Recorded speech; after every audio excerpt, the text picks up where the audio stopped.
dit à ses disciples, je voyais Satan tomber comme un éclair et voici, je vous ai donné le pouvoir de marcher sur les serpents et les scorpions, sur toute la puissance de l'ennemi et rien ne pourra vous nuire. Shalom et bienvenue sur Lumière du Monde Télévision. C'est pour nous un réel plaisir de vous avoir sur cette chaîne où l'on proclame chaque jour la victoire du Seigneur Jésus-Christ. Alors pour ce wake-up sur ce plateau, nous sommes avec le pasteur Kwaku François, directeur de l'école biblique de l'Alliance chrétienne. Shalom pasteur. Shalom Nicole. Alors avec vous aujourd'hui, c'est Méditons ensemble. De quoi est-ce qu'on parlera dans cette rubrique avec vous? Nous parlerons de ce que nous sommes sauvés pour témoigner de Jésus-Christ. Nous sommes sauvés pour témoigner de Jésus-Christ. Oui. Et nous sommes avec Jean-Richard Nguessan, qui sera le seul aujourd'hui sur ce plateau pour nos chroniques. Donc ce sera le Saviez-vous, le Trick Box et Culture Acture. Jean-Richard, shalom. Bonjour Nicole et bonjour à tous. De quoi est-ce qu'on parlera ce matin avec toi? Dans Culture Actu, on présentera un groupe de jeunes garçons, pas de jeunes garçons, de jeunes adolescents, Proclaim, un groupe qui s'est fait connaître au début des années 2000. On essaiera de les présenter et de donner leur actualité. Et puis, tout près du pasteur, nous avons le missionnaire Guy Zeller, co-directeur international des fabricants de joie. Shalom. Shalom. Alors, les fabricants de joie, qu'est-ce que c'est? Les Fabricants de joie, c'est un ministère de jeunesse en mission qui travaille en particulier avec les enfants et les adolescents, ainsi que les familles. Et de quoi est-ce qu'on parlera avec vous? Parce qu'aujourd'hui, avec vous, ce sera Kids Time. On va parler du regard de Dieu sur les enfants. Le regard de Dieu sur les enfants. Alors, débutons tout de suite cette émission par Méditons ensemble.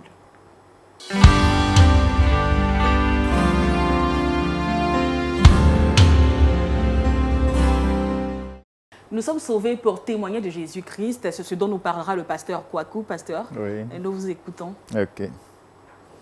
Bonjour à tous. Ce matin, nous méditons le texte de Marc chapitre 5, versets 1 à 20, avec pour thème « Nous sommes sauvés pour témoigner de Jésus-Christ ». Lisons donc le texte. Marc chapitre 5, versets 1 à 20. Ils arrivèrent sur l'autre rive du lac, dans le pays des Gadaréniens. Dès que Jésus fut hors de la barque, un homme vint à sa rencontre. Il sortait des tombeaux et il était animé par un esprit impur. Cet homme habitait dans les tombeaux et personne ne pouvait plus l'attacher, même avec une chaîne. En effet, souvent on l'avait attaché avec des fers aux pieds et des chaînes. Mais il arrivait à casser les chaînes et à briser les fers, et personne n'avait la force de le maîtriser. Il était sans cesse nuit et jour dans les tombeaux et sur les montagnes. Il criait, se blessait lui-même avec des pierres. Il vit Jésus de loin, accourut, se prosterna devant lui et s'écria d'une voix forte. Que me veux-tu, Jésus, fils du Dieu très haut? Je t'en supplie, au nom de Dieu, ne me tourmente pas. En effet, Jésus lui disait, sors de cet homme, esprit impur. Il lui demanda, quel est ton nom? Mon nom est Légion, car nous sommes nombreux, répondit-il. Et il le suppliait avec insistance de ne pas les envoyer hors du pays. Il y avait là, vers les montagnes, un grand troupeau de porcs en train de chercher à manger. Tous les démons le supplièrent. Envoie-nous dans ces porcs afin que nous entrions en eux. Il le leur permit aussitôt. Les esprits impurs sortirent de l'homme, entrèrent dans les porcs et le troupeau se précipita du haut de la falaise dans le lac. Il y avait environ 2000 porcs et ils se noyaient dans le lac. Les gardiens du troupeau s'enfuirent et allèrent le raconter dans la ville et dans les campagnes. Les gens allaient voir ce qui était arrivé. Ils vinrent vers Jésus et virent le démoniaque, celui qui avait eu la légion de démons, assis, habillé dans son bon sens. Et ils furent saisis de frayeur. Ceux qui avaient été témoins de la scène leur racontèrent ce qui était arrivé au démoniaque et au porc. Alors, ils se mirent à supplier Jésus de quitter leur territoire. Comme il montait dans la barque, celui qui avait été démoniaque le suppliait, demandant à l'accompagner. Jésus ne le lui permit pas, mais lui dit, « Va dans ta maison, vers les siens, et raconte-leur tout ce que le Seigneur a fait pour toi, comment il a eu pitié de toi. » Il s'en alla et se mit à proclamer dans la Décapole tout ce que Jésus avait fait pour lui. Et tous étaient dans l'étonnement. Ce texte bien connu des chrétiens met en rapport Jésus et le démoniaque. Et à travers l'évolution du texte, nous pouvons avoir 3 axes de réflexion. Premièrement, du verset 1 au verset 5, le démoniaque avant sa rencontre avec Jésus. Deuxièmement, du verset 6 au verset 14, la rencontre du démoniaque avec Jésus. Et troisièmement, du verset 15 au verset 20, le résultat de la rencontre du démoniaque avec Jésus. Dans le premier axe, il est dit que le démoniaque était habité de démons. Il n'était plus avec les siens, il logeait maintenant dans les tombeaux et sur les montagnes. Il se meurtrissait avec des pierres. Il était devenu indomptable. Mais lorsqu'il a vu Jésus venir, le deuxième axe dit qu'il s'est approché de Jésus. Il est allé vers lui. Il s'est prosterné aux pieds de Jésus et il a reconnu en Jésus le Sauveur. Puisqu'il a appelé Jésus, qui veut dire Sauveur, le Fils du Dieu très haut. Et il a imploré la grâce de Jésus. Et Jésus a écouté sa prière. Jésus l'a exaucé. Jésus l'a libéré. Mais qu'est-il devenu dans le troisième axe de réflexion? Le texte nous dit ici qu'il était devenu maintenant lucide, normal. Il avait reçu son bon sens. Il n'avait plus de démons. Autrement dit, il n'est plus le démoniaque d'avant. Il est devenu une nouvelle personne. J'allais même dire une nouvelle créature. Quel enseignement pouvons-nous tirer de cela? Nous pouvons retenir qu'un homme sans Jésus-Christ est sous l'autorité du diable. Il est conduit par l'ennemi. Il est dans les ténèbres. Mais Jésus tend sa main. Et cette personne qui ne connaît pas le Seigneur Jésus a besoin de lui pour qu'il soit libéré, pour qu'il soit sauvé. Il a donc besoin de saisir la main tendue de Jésus. Reconnaître en Jésus le Sauveur, celui que Dieu a envoyé pour nous réconcilier avec notre Créateur. Et lorsqu'on a saisi la main tendue de Jésus, lorsqu'on a cru en lui, lorsqu'on s'est abandonné entre ses mains par la foi, alors Jésus nous sauve. Jésus nous donne de devenir une nouvelle personne, une nouvelle créature. Et son esprit qui vient habiter en nous nous illumine. Et nous comprenons maintenant la vie autrement. Mais cette conversion n'est pas une fin en soi. Quand on est converti à Jésus-Christ, c'est alors que débute une nouvelle vie. Une vie de missionnaire, une vie de témoin de Jésus-Christ. Nous devons aller maintenant vers les siens, vers nos communautés, vers nos amis, vers nos connaissances, pour leur dire ce que Jésus a fait pour nous, pour leur témoigner notre rencontre personnelle avec Jésus, l'expérience de la conversion que nous avons vécue avec Jésus. Et le contenu de ce message, c'est que nous devons d'abord dire notre propre expérience. Parce qu'en réalité, la conversion à Jésus-Christ, c'est une expérience d'abord personnelle. Il faut que nous puissions communiquer notre expérience aux autres. Ensuite, parler de la personne même de Jésus-Christ en tant que sauveur, en tant que fils de Dieu. Et ce qu'il a fait pour nous. Il a donné sa propre vie à la croix de Golgotha, afin que tous ceux qui croient en lui aient la paix avec Dieu, que Dieu leur pardonne leurs péchés et qu'il leur donne la vie éternelle. La question qui se pose ce matin à nous, c'est est-ce que nous sommes prêts? Est-ce que nous sommes prêts à saisir la main tendue de Jésus, à confier notre vie entre ses mains par la foi et à devenir désormais ses missionnaires partout où nous sommes? Je laisse cela comme une réflexion. Nous pouvons poursuivre la réflexion et je prie que le Seigneur nous aide à faire le bon choix, c'est-à-dire à accepter Jésus-Christ. Amen. Amen. Merci, pasteur Kwaku.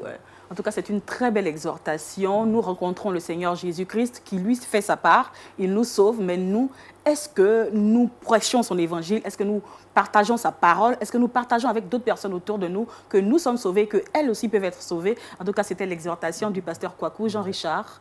Moi, j'ai plutôt une question pour le pasteur. D'accord. Il arrive par moments que certaines personnes me disent qu'elles rencontrent Jésus-Christ, mais il n'y a pas de changement dans leur vie. Comment est-ce que ça s'explique? Parfois, lorsque vous allez poser la question à ces personnes, ils auront du mal à vous raconter leur expérience personnelle. Parce que quand effectivement Jésus vous a visité, forcément quelque chose doit changer dans votre vie. Parce qu'en réalité, c'est l'action de Dieu. C'est le Seigneur lui-même qui nous appelle. Et personne ne peut venir à lui si Dieu ne l'attire. Alors si le Seigneur vous a appelé, il doit y avoir forcément un changement. Mais une chose est de rencontrer Jésus par la conversion, mais une autre chose est de croître spirituellement. Là, c'est ce que Jésus appelle faire des disciples. Donc vous avez besoin d'être éduqué spirituellement, d'être encadré et de croître progressivement. C'est là peut-être que nous avons du mal à faire le discernement. Nous pensons que dès que quelqu'un se convertit, tout doit changer automatiquement. Non, non, non. Il a besoin de croître et nous devons l'aider. En tout cas, c'est le rôle des enseignants, des pasteurs, des prédicateurs, des anciens, voilà, autour des nouveaux convertis. Mais pasteur, comment est-ce que ce changement-là peut-il se percevoir? Quelqu'un qui a rencontré Jésus, il sent qu'il y a un changement. Comment peut-il sentir qu'il y a véritablement un changement? C'est-à-dire, on voit quelqu'un qui s'est converti, mais qu'il n'y a pas de changement. Comment est-ce que lui-même peut se rendre compte qu'il y a un changement dans sa vie? Ah oui. Non, ses perceptions doivent changer. Il doit avoir désormais le désir de dévorer, j'allais dire, la parole de Dieu. Voilà, il doit sentir qu'il aime désormais le Seigneur. Et il hait le péché.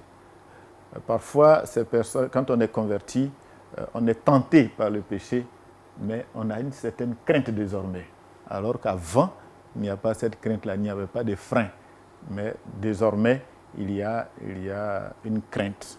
Il y a une crainte. Et même quand on a succombé au péché, nous en souffrons. Jusqu'à ce que nous sentons que le Seigneur nous a pardonné et que nous puissions rompre avec cette attitude. Donc le Saint-Esprit à l'intérieur de nous est attristé.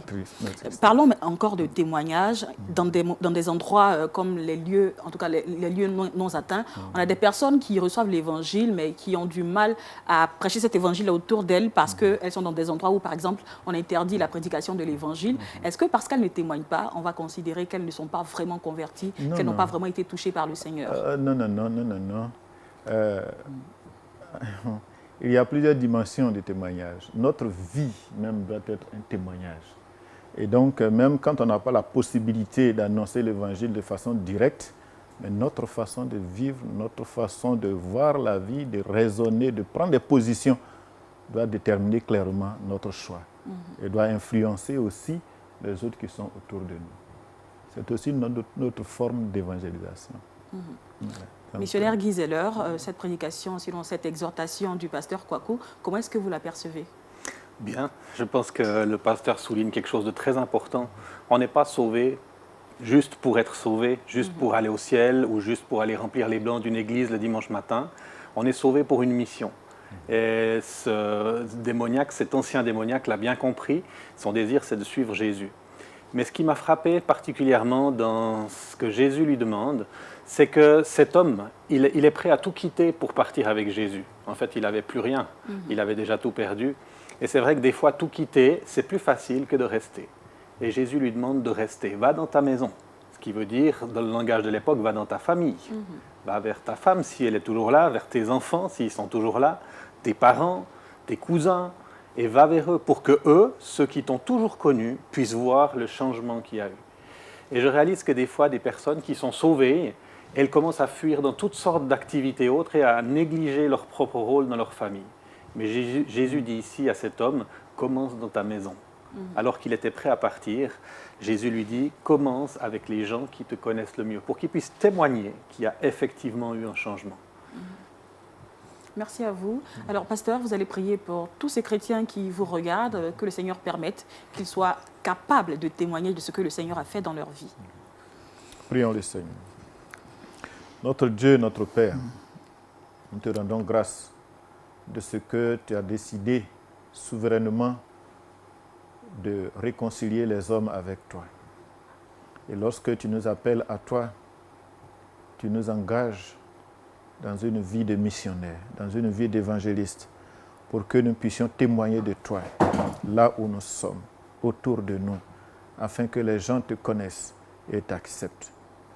Parfois, nous n'avons pas la force. Parfois, les circonstances ne s'y prêtent pas. Parfois, nous n'avons pas les moyens conséquents. Mais nous comptons sur toi parce que c'est toi qui nous as engagés. Nous comptons sur toi pour aider chaque chrétien, chaque croyant à faire l'expérience de la vie d'évangéliste, à aller et à prendre son courage pour annoncer de ta part la bonne nouvelle que tu nous as envoyée, la bonne nouvelle du salut en Jésus-Christ.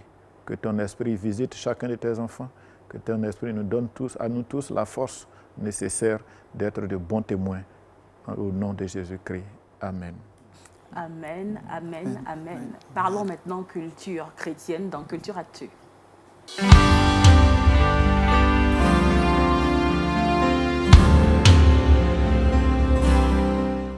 Alors Jean-Richard, aujourd'hui tu nous parles musique. Effectivement, Culture Actu aujourd'hui a décidé de vous conduire en Ouganda. C'est un pays de l'Afrique de l'Est, entouré par le Congo, le Kenya, le Rwanda et le Soudan. C'est un pays de 42 millions d'habitants. C'est un pays qui compte environ 85% de chrétiens. Et dans ce pays-là, un jeune groupe s'est fait remarquer au milieu des années 2000. Et ce groupe, c'est Proclame, un groupe que tu as certainement connu, de jeunes adolescents, composé de 14 jeunes adolescents, Maureen, Daisy, Nathalie, Jovia, Gloria, Flo, Maggie, Dimers, Lorraine, Amélia, Michel, Cristal, Abraham et Nicole. 14 jeunes qui ont donc décidé de promouvoir le nom du Seigneur Jésus-Christ. On les a connus à travers leurs différentes vidéos qu'ils ont postées sur les réseaux sociaux, et leurs différentes chansons avaient ému le monde entier. Et l'une des chansons, c'était Jésus règne forever, une très belle chanson. Et à travers ces différentes chansons-là, ce jeune groupe a énormément voyagé. Je vais vous replonger, pourquoi pas, dans une petite séquence rétro-flashback souvenir, dans l'une de leurs interprétations à travers cette chanson, Jésus règne. Alléluia.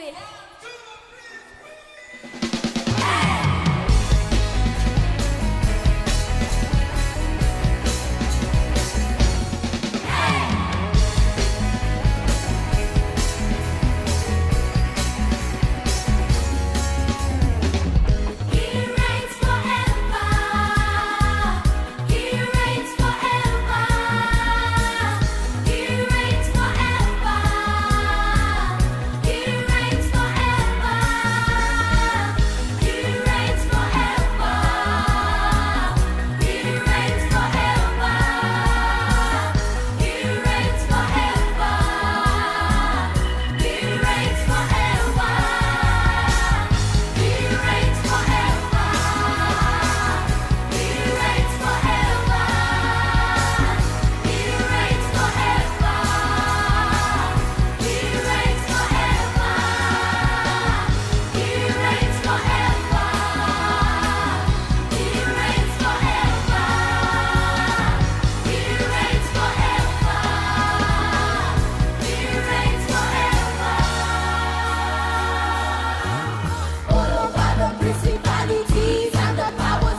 très belles chansons merveilleuses, des enfants qui chantent et qui dansent comme ça, c'est vraiment merveilleux.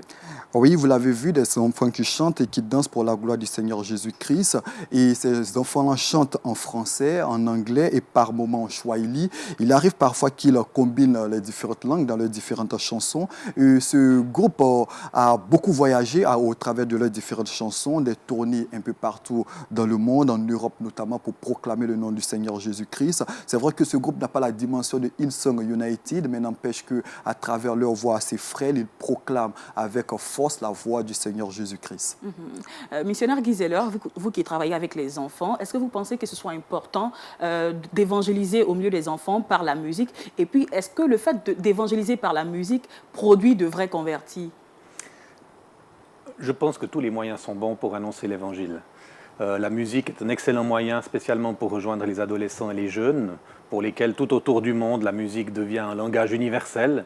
Donc si on peut avoir de la musique qui est dans leur style, avec des paroles qui témoignent de l'amour de Jésus-Christ et de la capacité qu'il a de transformer nos vies, avec des musiciens qui eux-mêmes sont des gens convaincus, qui ont une expérience de vie et qui, entre leurs chansons, peuvent donner des témoignages, je pense que c'est des modèles positifs pour les jeunes. Les jeunes ont besoin de modèles, les jeunes ont besoin de héros, et d'avoir des jeunes chrétiens comme ça engagés qui peuvent proclamer le nom du Seigneur, je pense que ça les motive aussi eux-mêmes à être des témoins là où ils sont. Jean-Richard. Effectivement, le groupe continue de sillonner un peu le monde entier pour proclamer le nom du Seigneur Jésus-Christ. Depuis 2003, donc, le groupe est présent sur la scène. Il continue de louer le Seigneur à travers des cantiques, des pas de danse, des louanges comme on l'a vu. Donc, on prie le Seigneur afin qu'il puisse conduire ces jeunes garçons, ces jeunes adolescents-là dans leur mission. D'accord. Alors, la transition est toute faite, hein, parler d'enfants. Nous allons encore, vous le savez, tous les mercredis avec Aniel Conan, qui n'est pas là aujourd'hui, à qui nous faisons un gros coucou, prompt rétablissement à toi.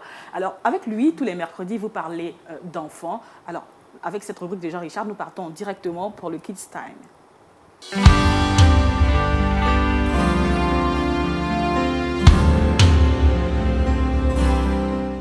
Pour ce Kids Time, nous faisons toute la place au missionnaire Guy Zeller, avec lequel nous parlons de voir les enfants avec le regard de Dieu, c'est cela? C'est cela. Merci beaucoup de me donner l'occasion de partager sur ce thème qui m'est précieux. Vous savez que dans Matthieu 18, Jésus était en train de descendre en direction de Jérusalem avec ses disciples. Et les disciples voulaient savoir qui parmi eux était le plus grand. Et Jésus, à ce moment-là, a appelé un petit enfant et l'a placé au milieu d'eux. Et il a dit, vous voulez devenir les plus grands dans le royaume des cieux, alors devenez comme ce petit enfant. Et ce n'est pas la seule occasion où Jésus prend un enfant comme modèle ou comme exemple sur la façon d'entrer dans le royaume des cieux, de grandir et de devenir une personnalité dans le royaume de Dieu. Et moi, j'ai souvent travaillé avec des enfants, mais souvent on a eu de la peine à trouver du monde pour nous aider, parce que les gens trouvent que ce n'est pas un ministère très important, parce que c'est que des enfants.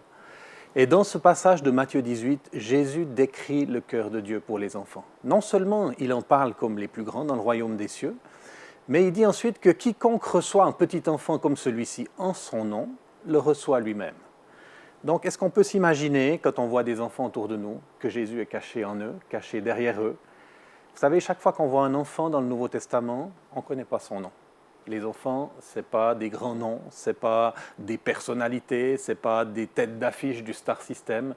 Et nous, dans nos milieux chrétiens, on a aussi nos star systems avec nos vedettes. On sait leurs affiches, on sait leurs titres. Mais quand Dieu prend un enfant, on ne sait pas son nom. Il est là incognito. Comme pour dire que l'enfant n'en a rien à faire finalement. Et c'est peut-être pour ça qu'il est parmi les plus grands. Il ne cherche pas à être mis en avant et mis en évidence. Et Jésus nous encourage à les accueillir comme on le ferait de Jésus lui-même. Et moi, je crois que la capacité d'une Église à accueillir Jésus est démontrée par sa capacité à accueillir les enfants. Et on pourrait généraliser en disant les petits à nos yeux. Comment est-ce qu'on accueille les petits à nos yeux? Jésus continue en disant que si on était une occasion de chute pour un petit comme celui-ci qui croit en lui, il vaudrait mieux pour nous qu'on nous jette au fond de la mer avec une meule de moulin attachée à notre cou. La parole de Jésus est sévère et Jésus n'a jamais donné d'avertissement aussi solennel pour quoi que ce soit d'autre. Et moi, je pensais que ce verset s'appliquait uniquement à des abuseurs, à des gens qui maltraitent les enfants, et je pense effectivement que ces gens devront rendre des comptes à Dieu. Mais un jour, j'ai quand même prié en disant, Seigneur, est-ce que moi, des fois, je suis une occasion de chute pour un enfant? Et le Seigneur m'a parlé, m'a dit, Guy, tu es une occasion de chute pour un enfant chaque fois que dans ta manière d'agir ou de réagir, tu ne reflètes pas mon caractère. Et j'ai réalisé à ce moment-là que les enfants apprennent à connaître Dieu à travers qui nous sommes. Et notre manière de nous comporter avec eux leur donne une image de leur Père céleste. Et malheureusement, dans beaucoup de familles, et même dans des églises, on échoue dans une manière de représenter Dieu qui soit cohérente. Dieu est lent à la colère, mais nous, on se met tout de suite en colère dès qu'un enfant se comporte mal. Dieu est riche en bonté. Comment est-ce qu'on est avec les enfants? J'ai travaillé avec tellement de jeunes en pensant leur annoncer une bonne nouvelle, en leur disant « Dieu veut être votre papa ». Et puis ils me répondent en disant « Quoi? Dieu veut être notre papa, alors on n'en veut pas. Non merci, ça nous suffit. » Pourquoi? Parce que l'image qu'ils avaient eue d'un père ne leur faisait pas du tout envie. Donc Jésus nous dit, gardez-vous d'être une occasion de chute. Ne me représentez pas mal mon caractère, parce que vous êtes le message. Vous êtes la façon dont les enfants vont apprendre sur moi. Vous êtes ma lettre vivante. Jésus va même plus loin. Au verset 6, il nous dit, gardez-vous de mépriser un seul de ces petits qui croient en moi. Car je vous le dis, leurs anges qui sont dans les cieux voient continuellement la face de mon Père céleste. Et là aussi, c'est un verset que j'ai eu de la peine à comprendre pendant des années. Un jour, j'ai dit, Seigneur, qu'est-ce que ça veut dire? Est-ce que moi, je méprise les enfants? Qu'est-ce que tu entends par mépriser? Je n'ai pas eu de réponse immédiate. Mais dans ma lecture personnelle de la parole, quelques semaines plus tard, je suis tombé sur l'histoire de David et Goliath. Et la Bible nous dit, alors que David s'avance avec ses 5 pierres, son bâton, sa fronde en direction de Goliath, la Bible nous dit, Goliath le vit et le méprisa. Justement le même terme. Et là, ça a attiré mon attention et j'ai continué ma lecture. Goliath le vit et le méprisa parce qu'il ne vit en lui qu'un jeune garçon de belle figure. Et là, j'ai eu un déclic. Mépriser, c'est quand on voit quelqu'un et dans notre tête, il y a un préjugé et on ne voit que. Ah, mais ce n'est qu'un enfant. De toute façon, c'est qu'un gamin. Et puis, on a 1000 enfants dans une boîte. Et on fait ça avec plein d'autres personnes. Ça peut être des étrangers, ça peut être des personnes âgées, ça peut être des handicapés, les enfants microbes, toutes sortes de catégories de personnes qu'on a tendance à réduire et sur lesquelles on pose une étiquette, qui est une forme de malédiction qu'on pose sur eux, parce qu'on les met en boîte, on met leur capacité, leur potentiel en boîte. Et on fait ça tellement souvent avec des enfants. On va évangéliser, il y a des enfants qui viennent tout de suite, mais on attend les adultes, les personnes sérieuses. Et puis, finalement, il n'y a pas d'adultes qui viennent, alors on renonce parce que personne n'est venu, alors qu'il y avait peut-être 30 enfants qui étaient là, mais c'était que des enfants. Et on a toujours ce regard condescendant, ce regard qui ne prend pas au sérieux. Et je crois qu'on doit se laisser interpeller par ce texte de Matthieu 18 pour pouvoir voir les enfants comme Jésus les voyait. Alors même que les gens avaient tendance à se mettre en avant, à chercher des vedettes chrétiennes, Jésus est allé chercher un petit enfant et il l'a placé au milieu d'eux. On a des exemples dans la Bible. Par exemple, Jérémie, quand Dieu l'a appelé à devenir prophète, quelle était la réponse de Jérémie? « Seigneur, je ne suis qu'un enfant, je ne suis que. » Un enfant dira jamais « je ne suis que », à moins que quelqu'un le lui enseigne. Un enfant, il peut être policier, il peut être cosmonaute, il peut être président de la République, il a des rêves. Rien n'est impossible pour un enfant. Mais les adultes bien intentionnés, des fois, se chargent de nous mettre en boîte. Et peut-être bien que Jérémie, il a voulu prophétiser depuis tout petit. Mais des adultes lui ont dit « Jérémie, tu n'es qu'un enfant, reste dans ton école du dimanche quand tu auras terminé ta formation, quand tu auras fait ta bar mitzvah, là tu pourras apporter des paroles du Seigneur. Mais pour le moment, reste à ta place. » Et Jérémie, il a été impacté par ça. Et Dieu doit lui dire « Ne dis pas, je ne suis qu'un enfant, je serai avec toi partout où tu iras. Je ne suis que. » Les enfants apprennent très vite. Et si c'est le regard que nous portons sur eux, alors c'est le regard qu'ils vont apprendre à porter sur eux-mêmes. Mais ce regard n'est pas le regard de Jésus. Et dans nos formations pour les enfants, on doit changer notre regard et ça va complètement changer notre stratégie. Parce que Jésus a beaucoup plus de choses en réserve pour les enfants que ce qu'on a l'habitude de leur donner. Merci à vous, missionnaire Guy Zeller, des Fabricants de Joie, une section de jeunesse en mission. Mais on se pose des questions après cet exposé. Vous parlez d'être lent à la colère avec les enfants, mais un enfant face auquel on ne réagit pas, un enfant qui fait quelque chose de mal, est-ce qu'en laissant passer les fautes des enfants, on ne serait pas en train de les éduquer aussi à faire de mauvaises choses? Alors, est-ce que vous mettez dans le même panier se mettre en colère et laisser passer les fautes des enfants? On peut très bien discipliner un enfant, avoir un cadre qui est clair, avec des conséquences qui sont appliquées sans forcément se mettre en colère. Le problème de la colère, c'est que quand on est en colère, on ne maîtrise pas toujours ce qu'on fait et on ne maîtrise pas toujours ce qu'on dit.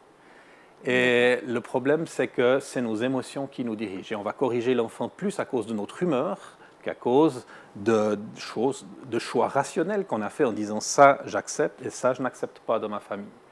Donc, c'est important de ne pas laisser notre colère prendre le dessus. Et puis qu'on demande au Seigneur qu'il vienne régner sur notre colère pour qu'on ne discipline pas l'enfant à cause de notre colère, mais parce que l'enfant a simplement désobéi ou est sorti du cadre qu'on avait établi au départ. Vous parlez de présenter Jésus, de présenter Dieu à l'enfant par l'image du parent lui-même. À partir de quel âge l'enfant prend-il conscience qu'on est en train de lui présenter une image? Et puis à partir de quel âge est-ce qu'on peut considérer qu'un enfant se convertisse réellement? Alors, des hommes et des femmes de Dieu font remonter l'âge de leur conversion très très tôt, à partir de 4 ou 5 ans. Des gens comme Corrie ten Boom, qui a eu un impact incroyable en Europe et dans le monde entier, a affirmé s'être converti à l'âge de 4 ans. Donc je crois qu'un enfant peut se convertir très tôt. Et la sensibilité spirituelle d'un enfant commence beaucoup plus vite que ce qu'on a l'habitude de croire. On a un exemple biblique avec Jean-Baptiste, qui était dans le sein de sa mère, qui a tressailli sous l'onction du Saint-Esprit parce qu'il a senti la présence de Jésus, qui lui-même était dans le sein de sa mère. Donc les enfants peuvent expérimenter Jésus très tôt dans leur vie, et on ne va pas forcément parler d'une conversion comme une conversion adulte. L'enfant peut avoir plusieurs stades de conversion liés à son développement. Un petit enfant va se convertir au Créateur, à Jésus comme un ami, à Dieu comme un papa. Puis vers 6-7 ans, alors que sa conscience de la justice se développe, il va pouvoir entendre et comprendre la notion de péché et de réaliser qu'il a besoin d'un sauveur.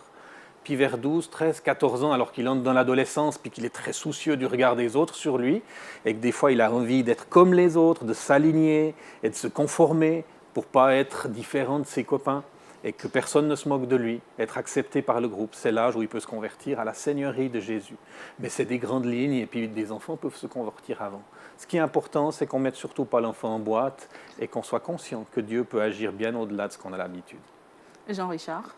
Est-ce que dans cette mission, vous rencontrez des difficultés? Si oui, quelles sont ces difficultés?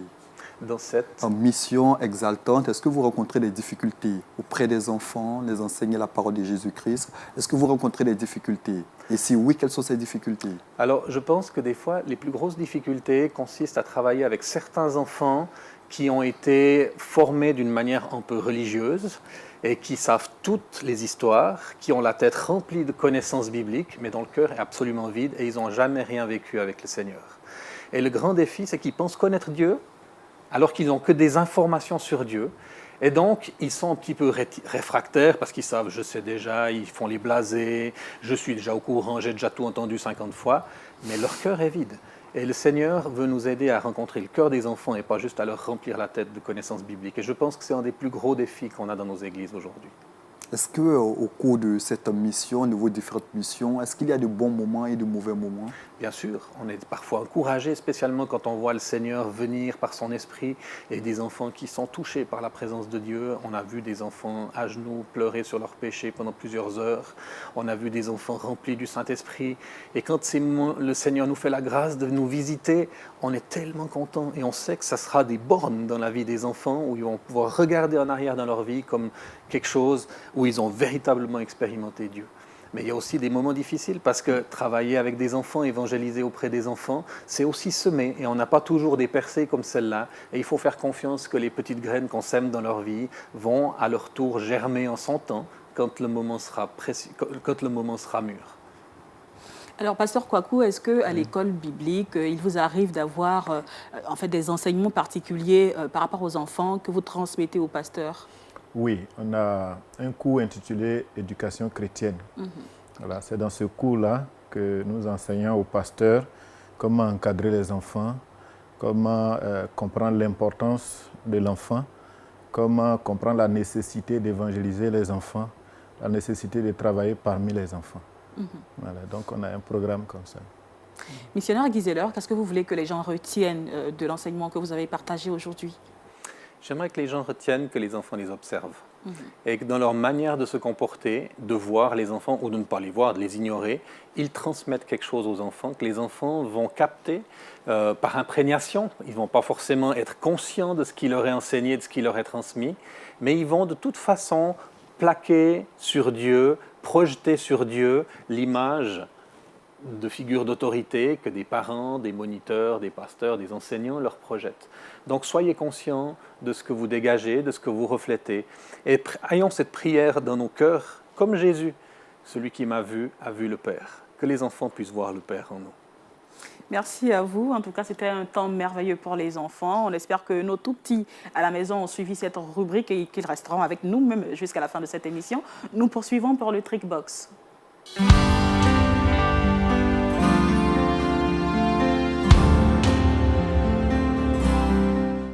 Alors aujourd'hui, notre colombe a pris de la barbe. Voilà. C'est Jean-Richard donc qui remplacera Colombe pour cette émission parce qu'elle est souffrante. Alors Jean-Richard, de quoi est-ce qu'on parle? On parle d'astuces pour bien se raser.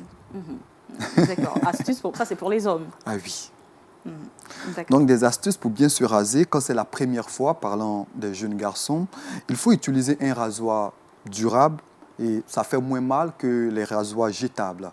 Donc, très souvent, quand c'est les jeunes garçons, utilisez un rasoir durable. Utilisez du gel de rasage qui est très souvent disponible en pharmacie ou dans les supermarchés. Évitez la mousse de savon pour se raser. Suivre le sens des poils lorsqu'on veut se raser. Ne pas appuyer trop fort, mais vous avez la possibilité de repasser plusieurs fois si nécessaire. Autre astuce, se raser très souvent le matin. La peau est plus apte au rasage, la peau est plus disposée lorsque nous nous rasons les matins. Mettre de l'eau chaude sur la peau avant de se raser, de l'eau chaude, mais juste après s'être rasé, on met de l'eau froide. Donc voilà quelques astuces, Nicole, que je souhaitais présenter à toutes ces personnes qui nous regardent. C'est très beau. En tout cas, on ne sait pas pour nous si ça peut nous servir. Nous qui n'avons pas de bar. Pasteur, on voit de plus en plus des personnes qui, comme les nazirs, ne veulent plus se raser la barbe et tout. Est-ce que ça a quelque chose d'important dans la foi chrétienne aujourd'hui? Bon, pas nécessairement. Chacun a sa façon d'approcher la foi. Mais à mon avis, ça n'a pas trop de sens. Donc, récapitulatif, Jean-Richard. Oui, on récapitule assez rapidement. Pour se raser, il y a quelques astuces pour vous. Quand c'est la première fois, utilisez un rasoir durable et non un rasoir jetable. Utilisez du gel de rasage qui est disponible en pharmacie. Évitez la mousse de savon. Ne pas appuyer trop fort lorsqu'on se rase, mais on a la possibilité de repasser à plusieurs reprises. Se raser le matin parce que la peau est plus disponible, est plus disposée. Mettre de l'eau chaude avant de se raser. Et lorsqu'on a fini de se raser, on applique avec de l'eau froide. D'accord, merci pour cette rubrique. On te retrouve tout de suite dans Le Saviez-vous.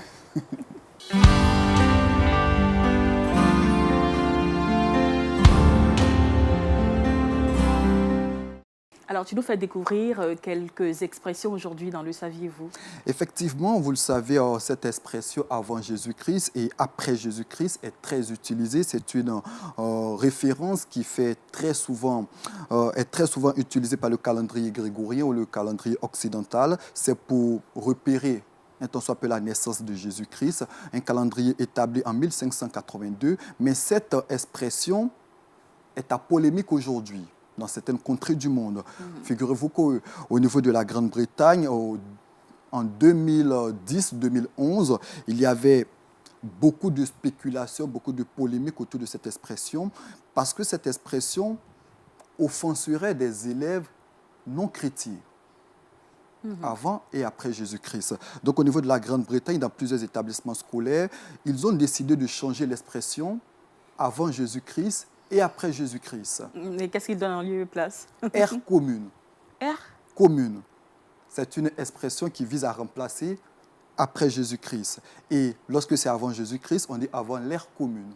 Donc c'est l'expression qui est utilisée très souvent au niveau de la Grande-Bretagne dans certains ouvrages. Et dans certaines contrées du monde, ils sont en train de voir la faisabilité de changer également cette expression avant Jésus-Christ et après Jésus-Christ. C'est fort dommage parce que le calendrier grégorien utilise cette expression-là pour se référer un peu à tout ce qui est histoire et autres, mais aujourd'hui, les non-chrétiens... Est-ce qu'on va réécrire l'histoire de l'humanité? Bon, oui, on attend véritablement de voir, mais c'est une expression à polémique dans certaines contrées du monde et cette expression-là vise à être changée.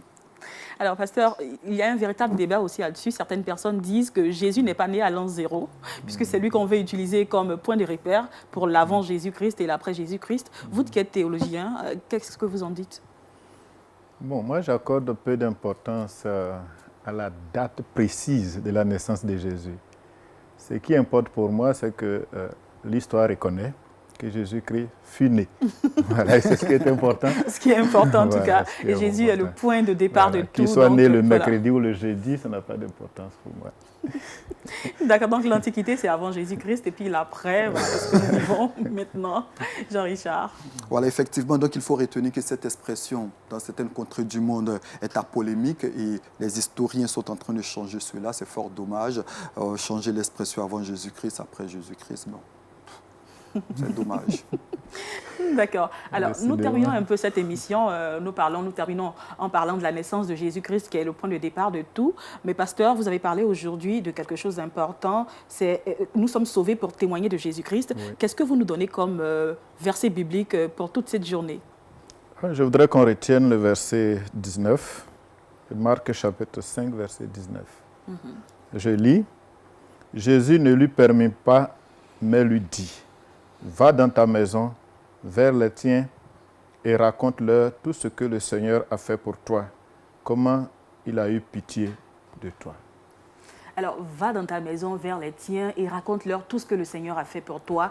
Et comment est-ce qu'il t'a guéri, comment est-ce qu'il t'a béni, comment est-ce qu'il a fait quelque chose de particulier dans ta vie, comment est-ce qu'il t'a arraché du péché. Alors, cher ami, j'espère que ce matin, durant toute cette journée, tu parleras à ton père, à ta mère, à ta sœur, à ton frère et même à ton ami de Jésus-Christ qui a agi de façon miraculeuse dans ta vie. Alors, merci, restez sur Lumière du Monde Télévision, la vie chez vous.